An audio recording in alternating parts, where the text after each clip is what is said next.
such a genuine gem, thank you for clicking on my video. I'm Brooke McKenna, but today's case is about how 61 people survived the Tenerife airport disaster. Now, this is a case unlike any we have done before, but with more victims than should be possible. A sequence of events that caused a disaster no one could have predicted. Or did they? We will focus on the people that had no help, but somehow, against all odds, survived. I also want to thank today's sponsor, which is Magellan TV. They are an incredible documentary streaming service, and it's actually where I found out about the case that I'm going to be presenting to you today. They had a wonderful documentary called Airline Disaster Crash of the Century that goes into detail about exactly what happened and about one of the worst tragedies I've ever heard of. It's such a good documentary, so well done from different points of views with different stories weaved throughout it, and I really recommend it. There are actually now 3,000 documentaries on Magellan TV, and of course there is a true crime genre if that is something that you want to explore more about. They have lots of cases that aren't really well known, which is what I love. But Magellan is offering you guys a limited time buy one, get one free gift card. This is the perfect gift for friends or family that they will actually love and use. And if you decide to get a gift card for somebody, you will personally get an extra month free on Magellan TV.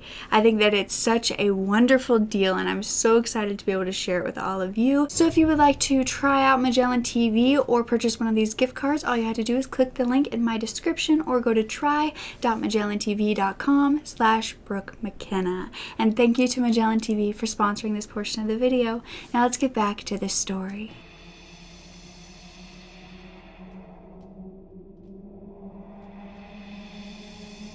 So it was 1977 in the Canary Islands, and two airplanes were headed to the Rodeos Airport, Las Palmas, on Sunday, March 27th. These two airplanes were from completely different places. One was a Pan Am Flight 1736 from the United States carrying 396 people on board. Most of these passengers were elderly or retired and going to take this flight to a 2-week cruise in the Mediterranean. And the other airplane was a KLM Royal Dutch Airlines Flight 4805 from Amsterdam. They were carrying around 248 people, including 50 children, and they were basically all families going on vacation. Both planes were scheduled to be at this airport within a few hours. However, both pilots were contacted by the Las Palmas airport saying that the airport was now closed. No one knew why, but they had to change course to go to a completely different airport about 30 miles away called Los Rodeos Airport. Now, like I said, it was only a little whiles away, but in the Canary Islands, it was a completely different island, and this was Tenerife that they were going to be landing on. The only problem was this airport was much smaller than the original one, and now 6 large aircrafts were going to be landing on this single runway airport. At 5:05 p.m., the deadliest airplane crash occurred at the Los Rodeos Airport, and no one could have predicted every detail that would have led up to this. However, an airplane circling above this runway about to land immediately called the towers saying that there was something on fire on the runway. When firefighters arrived, they found that an airplane had crashed into the ground. It was completely destroyed and up in flames. Every individual on that plane had passed away. However, the thick fog in the air concealed an entire other airplane further down the runway that no one realized was there. But survivors were waiting there for help that was not coming. This included a woman named Joan Holt, who went by Joni, who was a 27-year-old who had 3 children, who was a divorced woman who worked as a former police officer, and she was known to be so witty and unique. She wore colorful glasses to match each and every outfit. She had a great smile. She was so cheerful that she would make you happy too. She was just such a wonderful woman. She also ran 5 miles a day. She was very determined, always active, and she had started to work as a building designer at this up-and-coming company after leaving her job as an officer. At this job is where she met a man named Jack Rideout, and they were in love and wanting to vacation together. And they were headed to the Canary Islands. They boarded their flight and went to their first class seats. Their lives were in the hands of the men in the cockpit, and this was Captain Victor Grubbs, who had 21,000 miles of flying experience, as well as his co-pilot Robert Bragg, who had 10,000 hours of experience. There was also engineer George Warnes, John Cooper, and Juan Riveras. Now, there were also flight attendants, of course, on this flight that included a woman named Dorothy Kelly, who was 36 years old, was actually asked to work first class that day. You see, another flight attendant was worried because she actually had a French accent, and during first class they had to talk over the speaker, and she was worried no one would be able to hear her, and so she decided to trade off with Dorothy Kelly. That is so weird, an airplane's going over. We do not have tons of airplanes that go over. Working with Dorothy was 3 other flight attendants who were 28 years old, who were Carla Johnson, Suzanne Donovan, and Joan Jackson. They were all responsible for the lives of 396 passengers. They were all aboard the Pan Am flight, and they were hoping to quickly get to their cruise ship, and everything was going smoothly. They had no turbulence, no troubles getting up in the air or while they were flying, until they heard that the airport they were supposed to land at was closed. Captain Grubbs even told the airport they had a few hours worth of fuel still in the airplane, and they could just kind of circle above until the airport was ready to open again. And he asked if that was possible, and the tower basically told him no, he needed to go to Tenerife to land there. Little did they know a bomb had been set off inside of the airport they were supposed to land at in just a few minutes, and could have been inside when the bomb went off. Everyone at Las Palmas had been evacuated, and thankfully only one person was injured, but no airplanes were permitted to land until they checked everything out to make sure there was no more. 30 minutes later, the Pan Am flight landed at Los Rodeos Airport. They squeezed into a little road on the side of the runway with 6 other airplanes, and although this wasn't their final destination, passengers still wanted to get up and get out and be able to get off this tiny cramped airplane and where they were sitting in their seats. However, they could not do this because these 6 other airplanes and all of their passengers were already inside the terminals at this super small airport, and there was literally nowhere else for them to go. So they were told they had to stay on the airplane. Now the Pan Am passengers were trapped in this airplane, breathing the same air they had breathed for hours, and also without food and water because the flight attendants have given them everything that they could and everything that was on the plane already. After hours of waiting, the Pan Am passengers watched KLM passengers board in front of them, and this was after the news had broken that the Las Palmas airport they were originally supposed to go to was now reopened. Everything was safe, they could come back and land there, and everyone was so excited, and 4 airplanes went ahead and took off, but KLM didn't, and Pan Am was behind them and couldn't go either. You see, KLM's airplane doors had yet to be shut, and this was because a family of 4 were still inside the airport. Their children had gotten lost, and they had to go look for them before boarding the airplane. This took quite a while, and when they finally did and the door was closed, that wasn't the end of waiting, because KLM was also fueling up their airplane with 50 tons of gas before leaving. Meanwhile, the Pan Am tried to get around them. However, when they went out to look, they had 12 feet that they needed to be able to fit around them to exit. And without those 12 feet, they could not pass them without hitting them. So they stayed put. They were stuck, and the sky was darkening, but it wasn't because it was nighttime yet. It was because of the intense, thick fog that was in the air. Now, within the hour, 583 people were deceased, and neither of those airplanes really left the ground. But it had only taken a few minutes for most of them to pass away. You see, Joni had looked at Jack when they were both on the runway waiting. She had told him that she was very worried, and Jack said, "Don't worry, if he hits us, you won't feel a thing. He was joking, not thinking in a million years that this would become their reality. The passengers on the Pan Am flight who had waited hours to just be able to take off, stuck in their tiny little airplane. Well, it was a big airplane, but with lots of people, it felt very tiny.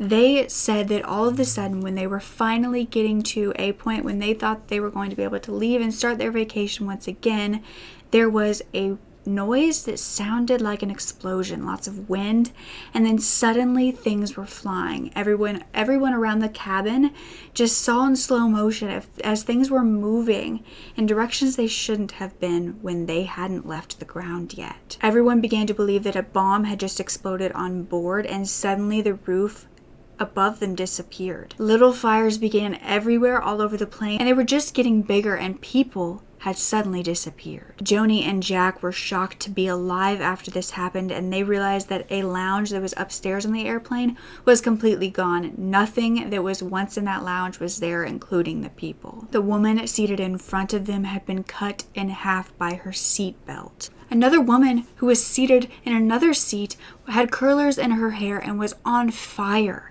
At this point, Joni and Jack knew they needed to leave, but they quickly realized Joni was stuck in her seatbelt. Meanwhile, the men in the cockpit had completely missed the impact.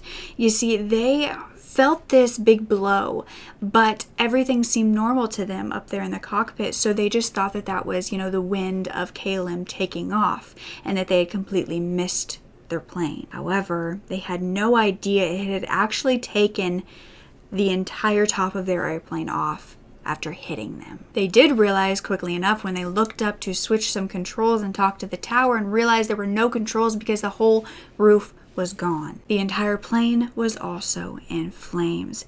Now, John Cooper had fallen below into the luggage where they were keeping all of that, but he thankfully wasn't injured.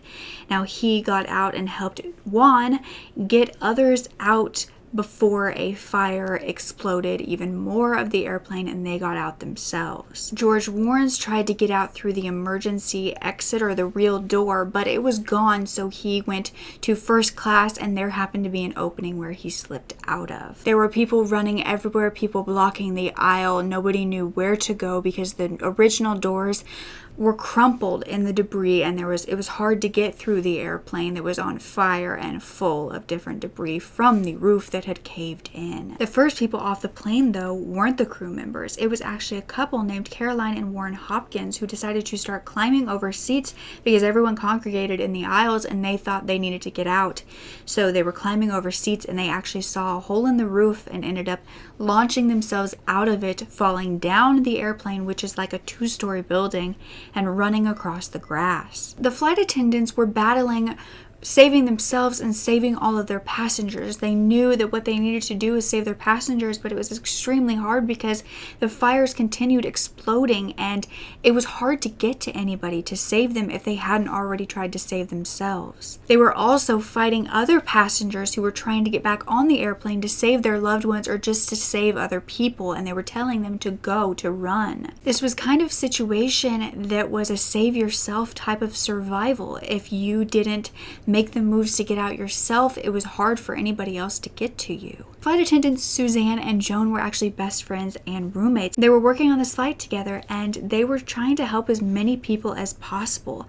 And that is when they realized that they couldn't help anyone else and they looked for an exit themselves.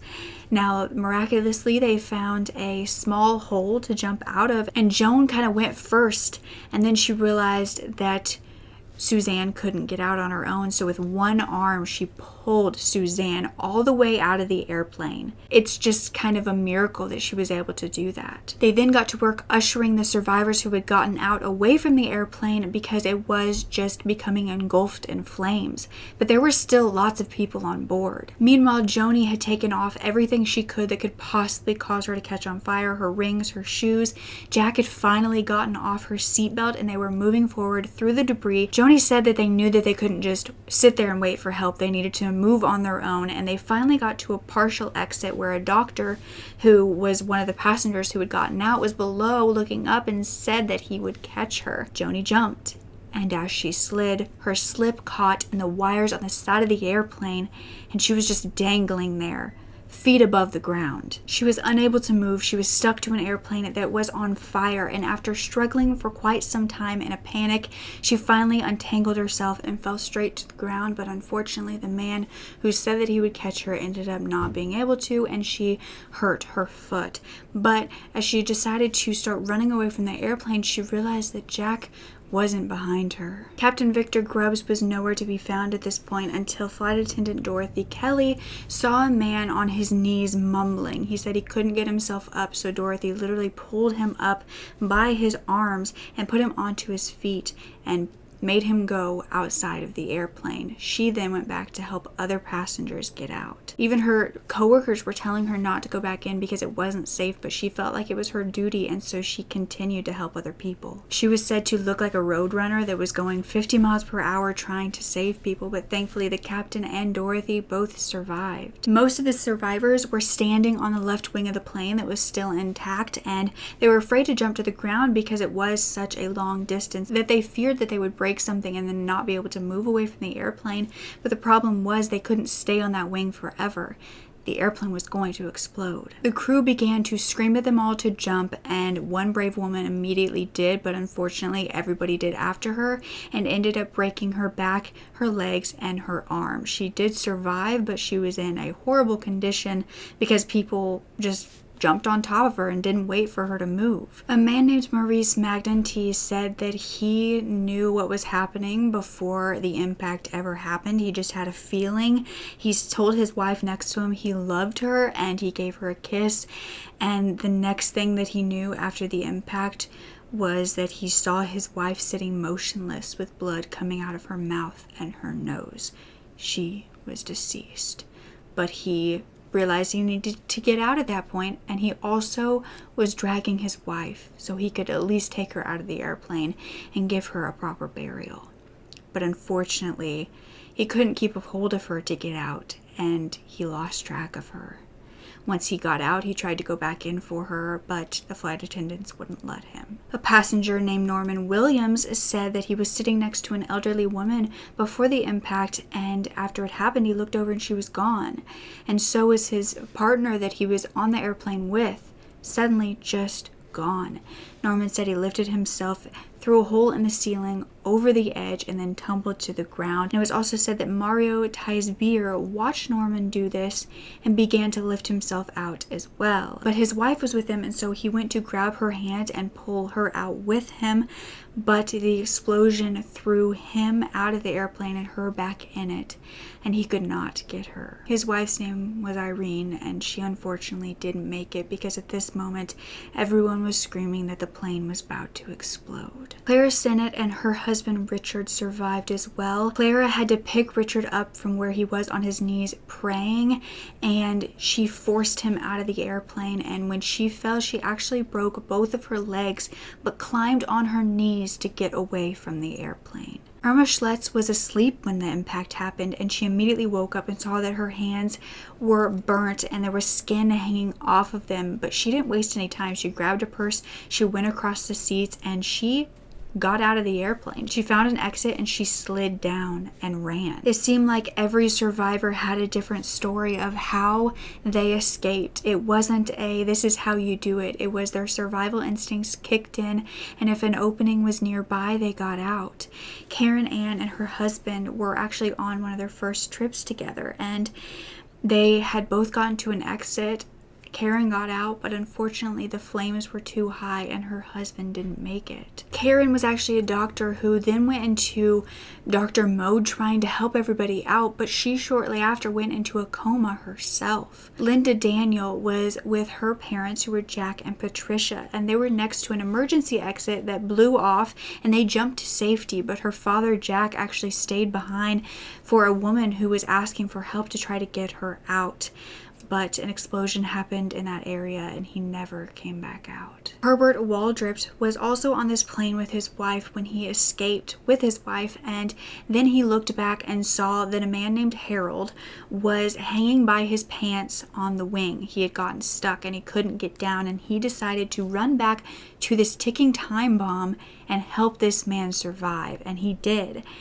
And he also said that he didn't want to be called a hero, that none of them were heroes. He just acted. They were all just acting. And even though he didn't want to call himself a hero, that's what many people were that day. They helped their loved ones. They helped people they didn't know. They helped as many people as they could to survive. Now, Joni's boyfriend, Jack, like I said, he wasn't behind her when she turned and looked. And that is because he stayed on the airplane to help others get off. And then he started helping a flight attendant get off a raft so that people could jump into it. But unfortunately, just as they tried to, an explosion happened and this flight attendant was decapitated. As soon as this happened, Jack jumped from the airplane and ran and followed Joni. Mary and Edward Hess were thought to be the last people who survived this crash. They had been looking for an exit when the plane actually fell on its side and another explosion blew out flames in that area, so they were able to see an exit and get to it. As they headed there, Edward was in front and he was almost out when he reached back for his wife. He couldn't keep a hold of her. Mary was slipping out of his grasp, falling back into the cabin, and he didn't think he was going to be able to save her. But then suddenly Mary said that someone was pushing her from behind and literally launched her out of the airplane, and both her and her husband survived, but that person, whoever helped her, did not. That is when the entire plane exploded, and many said it was like an atomic bomb. Most of these survivors were walking around, burned, needing medication, hurt in so many ways. They had missing clothes, they were desperate for water. But like I said, no one even knew they were there, and no one was coming to help. Flight attendants began to feel helpless that they couldn't rescue everybody, and the screams that were once inside this cabin went silent. The firefighters still hadn't found them beyond the fog, and that is when members of the actual community on the island began to see all these people wandering about and came to help. And taxi cabs were getting these injured people to the hospital. A Coca-Cola truck even came by and helped take them there because the firefighters were still working on the first plane that had no survivors. Then the firefighters and ambulance finally saw that there was not just one airplane in this crash, there was two. And they made it to the scene and they began to take more and more people to the hospital to get treatment. Unfortunately though, several people passed of their injuries, whether it was on the way or at the hospital. And did I mention that this all happened on the ground? These airplanes didn't crash in the air. So how did this happen? Well, Pan Am and KLM were still at the airport waiting to take off when all of the other airplanes had already done so. But KLM was being gassed up slowly. They were shutting the doors and everything was ready to go. Now, KLM was in front of Pan Am and they were on the side of the runway. The problem was the only way they could get to the runway was to go down the opposite way. So the runway went this way and you were supposed to take off and go. However, the way that the airplanes were turned, they could not turn around, so they had to go down this runway the opposite direction, go to the end of the runway, turn around there, and then take off. So KLM that was in front began to go down the runway the wrong way, and then the tower control told Pan Am to follow behind them. Now the reason that Pan Am was told to follow an airplane that was going to be turning around and taking off is because there was an exit that they could turn off onto. However, this is not what happened, and that was because airport control spoke Spanish and the Pan Am flight attendants were American. And so it was very hard for them to understand each other. And at the same time, the fog was falling and was making it very hard for any of the pilots to see. The Pan Am flight said that they were unsure if the tower was saying the first or the third exit. And eventually they realized they were saying the third exit. However, they quickly looked at the map of the airport and realized that the third exit would be hard for them to turn, whereas the one ahead was straight on. So it didn't make sense to them that the tower wanted them going this way to turn back and take an exit that was this way when the next exit was just a straight shot. They had already passed the first exit when the tower told them the third exit, so they wondered if maybe the tower meant 3 after the one you already went by. So they counted 3 and were going to go in the 4th exit. It's just what made sense because the airplane really couldn't turn in the way that the third exit would have them returning. This wasn't the only miscommunication that happened that day though, because KLM had already turned around at the end of the runway and was waiting to take off. And Pan Am still hadn't made their exit because they were going slowly like they were supposed to in the fog to find this exit to make sure everything was safe. But by this point, the controllers in the tower could no longer see the airplanes because of the fog. The captain of the KLM was a well-known captain named Captain Van Zutton. He was actually the face of KLM Airlines and was supposed to be this wonderful pilot. He began at the end of the runway to push on the throttles and start to roll forward. That is when the co-pilot told him that they did not have clearance yet to do so, and he immediately told the co-pilot, okay, go ahead and ask. The co-pilot told the controllers that they were ready to take off, and then the captain interrupted him and said that they were going. Now the controllers didn't understand, couldn't see what was happening, and said one simple word that would end in disaster. And that was okay. They didn't understand what was happening, so they said okay. Pilots are supposed to have clearance to actually take off, and what they did was just say they were ready to go, not to take off. But before actually getting proper instructions to do so, the KLM flight began moving faster and faster down the runway, unable to see anything in front of them in the fog. The controllers told the Pan Am flight to report when the runway was clear, and they said, okay, it's not clear yet, but we will report when it is clear. The KLM flight engineer was listening to Pan Am talking to the traffic control, and they said that they heard that they were not clear, but Captain Van Zutton said, oh yes, like they were clear, and continued going. When Pan Am realized what was happening, it was far too late. They watched KLM coming at them 150 miles per hour down that runway. And Captain Grubb said that son of a is coming straight at us, while the co-pilot shouted at him to get off the exit, but it was too late. They couldn't move the plane that quickly. They could not get to that exit. As KLM tried to take off, they slammed right into Pan Am, taking off the entire top, and the entire top peeled off as though it was a can of sardines. While Pan Am began dealing with what had been done to them, and the survivors began getting out, and the victims began to pass away, KLM was taking off only to crash back into the ground 300 meters later onto the runway. It caught on fire immediately due to the 50 tons of gas that had just been put in it, and no survivors were found. However, one woman did survive the KLM flight. This was a woman named Robina van Lanschot, who had never gotten back on the flight that day after they stopped at the airport. Because remember, the KLM flight did get to go off into the terminals to wait. And this woman, whose boyfriend lived in Tenerife, decided to not fly back just to have to come back to Tenerife to see her boyfriend. So even though the airlines told her she couldn't just get off her flight, she decided not to get back on. However, two of her best friends were with her, and they told her they would get her bags, and they did go back on that flight. One of her friends even said he had a horrible feeling about what was happening and that something was going to go wrong. They both passed away along with 246 other passengers on that plane, and Robina still struggles with survivor's guilt today. The survivors were grateful to be alive, but that didn't mean that they weren't traumatized. After they were treated at the hospital, they were put into hotels to be hosted until they felt ready to go back, because most of them would have to take a flight home, which would be some of the most traumatizing things that you could go through, to have to be in an accident this horrific and then get back on a flight. Joni was said to be black and blue from head to toe a few days after it happened. But the first time she ever cried was when she finally got to talk to her mother over the phone and tell her she was alive. She also was said to have short-term memory loss for quite a while, and her and Jack did eventually break up, and they said that, it's a common thing that happens after two go through trauma together. But they are still friends, and Joni still flies all of the time.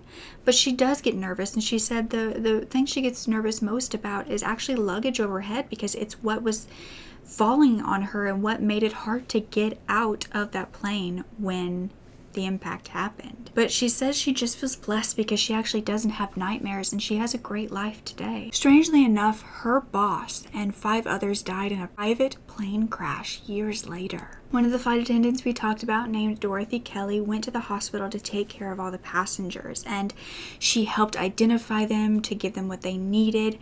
But it wasn't until she tried to pick up a pair of scissors that she realized her own arm was broken and she needed to get help herself. But she didn't leave the hospital after that. She felt like she couldn't because they were her passengers, and she felt a duty to stay with them until they were all helped. Dorothy said she had nightmares for years after because she saw passengers looking out the window asking for help as that plane went up in flames. She had also been told that lots of passengers just stayed in their seats waiting for people to help them, and those were the ones that passed away. But Dorothy Kelly continued to be a flight attendant after this. She didn't let it stop her, and she actually once denied going on a flight because she wanted to be with family, and that flight ended up blowing up as well. Now, she didn't stay away. She didn't think this was some sort of curse that she had upon her. She actually went and helped everybody there as well, talked to relatives, and just helped anybody she could. Now, Dorothy said, "It's not about what you're going to get fed or how quickly you're going to get a glass of champagne. Our main task as flight attendants is to get you on and off the plane and to your destination as safely as possible. Something that is never emphasized enough, and something maybe to remember next time you take a flight." When the investigation began as to who was responsible for this, of course, both airlines were pointing fingers at each other. KLM began looking for the face of their company to help make them look better, Captain Van Zutton. However, they couldn't find him, and they quickly realized this is because he was the pilot on one of the planes. Now, finally, KLM did pay the victims and the survivors an amount that was up to about $2 billion, and they admitted guilt due to Captain Van Zutton's miscommunication and lack of communication that caused this. But did this connect? Did it have anything to do with the bomb that exploded at Los Rodeos Airport that day? I mean, it was the reason that these two airplanes were ever at this other airport. And who placed it there? Well, it was found that the Canary Islands had a group of terrorists themselves that wanted to be free from Spain, and they would do anything they could to prove their points, any amount of violence, any amount of death to get what they wanted. They believed they were at war with Spain, and if they didn't agree to their conditions, then more violence was going to ensue. They placed a bomb in this airport and called the airline a few minutes before the explosion to tell them to get as many people out as they wanted. Thankfully, everybody was out of the airport except for the one who was closest to the bomb, who was injured but did survive. But it turned out that that wasn't really connected at all. It was just a sequence of horrible events that led to this tragedy that no one could have predicted, but they could have prevented. Do you believe the Captain Van Zutton of the KLM flight should have been more responsible, should have been more careful? Some believe that he was a man who had a huge ego, who refused to listen to others or anyone else, and ended up killing a whole aircraft full of people due to that. But it was said that pilots can only fly, especially on KLM, for so many hours at a time, and they were getting close to those hours, meaning that if they had to get off and another crew had to take these passengers, it would just cause these passengers to possibly have to get on another airplane, and it would delay their trip even longer. So they were trying to get out as quickly as possible to make sure that didn't happen. At the same time, blame was also placed on the control tower, who couldn't see a thing and continued to talk to them as if they could, and didn't just tell them to wait. Now, ultimately, whatever you believe, the survivors were so incredible. Most of them not only found the strength to escape a burning airplane, but then they tried to go back to help people they didn't even know. They are heroes in my eyes, but so were the people who died on those flights that day. Because even though they didn't make it, they didn't have a chance to survive, they made a change in the aviation industry forever. They made a lot of people wake up to the flaws and make changes. They made an impact in this world, and their lives were not lost in vain. Even though I can't name all of these survivors or all of the victims and tell their stories, each one matters so incredibly much. There were 583 people who died that day. That shouldn't have happened, but now all we can do is keep their stories alive and keep what happened in the public eye to make sure that we are constantly reminding the aviation industry to make sure that pilots and other staff have constant training, to make sure they are keeping each other responsible for their actions, and they're not afraid to speak up if they see someone doing something wrong. And also to remind passengers what the staff is really there for. It's not to make sure you have a drink in your hand at all times. It's to make sure this doesn't happen to you too. Be nice to your crew. If you want to hear even more about these survivors and the victims, I highly recommend a website called Peter's Tenerife Crash Page. He did an incredible job of getting all of the information of all of these people and putting it into one place, and I highly recommend it. It is where I got a lot of information for this video today, and I just want to give him a huge shout out because I'm not sure why he has looked into this so deeply, but it is incredible research. But I have a question about the survivors and the victims of the Pan Am flight especially. Do you believe that it depended on how much the passengers fought that day that caused them to survive? Or was this more because those people were supposed to survive and it was inevitable that they would? I think that that's a question many of us have. Will our strength be enough to keep us safe?